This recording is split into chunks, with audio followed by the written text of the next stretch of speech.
Всеки римски град започва с линия. Първо идва планът, начертан внимателно върху земята, после идва камъкът, а след него идват хората. Казвам се Марк Флавий Виктор. Някога бях войник от легионите на Рим, пазител на северната граница, край великата река Иструм. След години служба империята ми даде земя тук, в град, създаден по волята на император Траян. Така започна новият ми живот. В Улпия Ескус.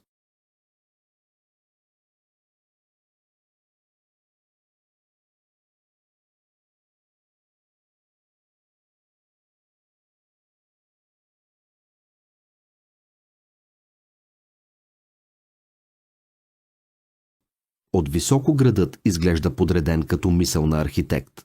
Правите улици се пресичат спокойно, сякаш самият ред на Рим е положен върху тази земя. Тук живеят ветерани като мен, търговци, занаятчии и семейства от далечни провинции. Говорим различни езици, но всички споделяме едно – закона и мира. Всяка сутрин слънцето осветява каменните улици, а градът се събужда бавно и сигурно. Това е Кардо Максимус, главната артерия на нашия град. По нея идват хора от всички краища на империята. Каруци скърцат по камъка, търговците подреждат стоките си, а децата тичат между колоните. Мирише на хляб, масло и прах от дългите пътища. Понякога спирам и слушам. Тук вече не чувам маршовете на легиона. Чувам живота. Всички пътища водят към форума. Тук се решават спорове, сключват се сделки и се научаваме какво се случва в империята. Под колоните хората говорят за политика, за реколта, за бъдещето на децата си. Рим не е само далечен град. Рим е редът, който ни позволява да живеем заедно. Следобедите често прекарваме в термите. Там разговорите текат свободно, а новините пътуват по-бързо от реките. Но когато денят започне да утихва, аз поемам към дома си. След войната човек търси не победа, а спокойствие. Тук ме чака Ливия, моята съпруга. Тя превърна къщата ни в истински дом. Прекрачиш ли прага, шумът на града остава навън. Светлината пада през отвора на покрива и се събира във водата на двора. Този дом не е дворец.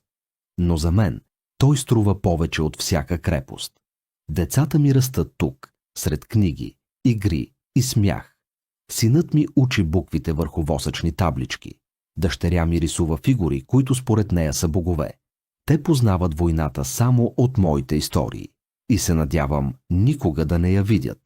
Понякога им показвам стария си шлем. Не за да помнят битките, а за да разберат цената на мира. Стенописите по стените разказват митове за герои и богове. Под краката ни мозайките пазят цветовете на света. Вечер се събираме в трапезарията. Хляб, маслини, малко вино и разговори, които продължават до късно. Тогава осъзнавам нещо просто. Най-голямата победа не е спечелена в битка, а в това да имаш дом. Улпия Ескус събира хора от много народи. Траки, римляни, гърци. Всички сме част от едно цяло. Тук границата не разделя. Тя създава ново начало. Когато искам тишина, се качвам на градските стени. Пред мен се разкрива Иструм, реката, която някога бележеше края на света.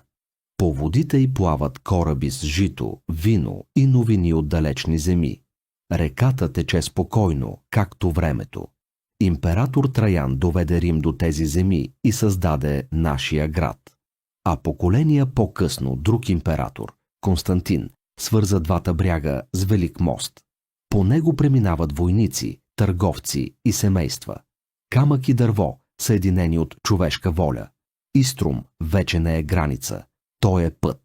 Сега, когато слънцето залязва над Улпия Ескус, разбирам, империи се изграждат със сила, но оцеляват чрез хората, които създават домове. Аз съм Марк Флавий Виктор, ветеран от Рим, гражданин на Улпия Ескус. И това е моят дом.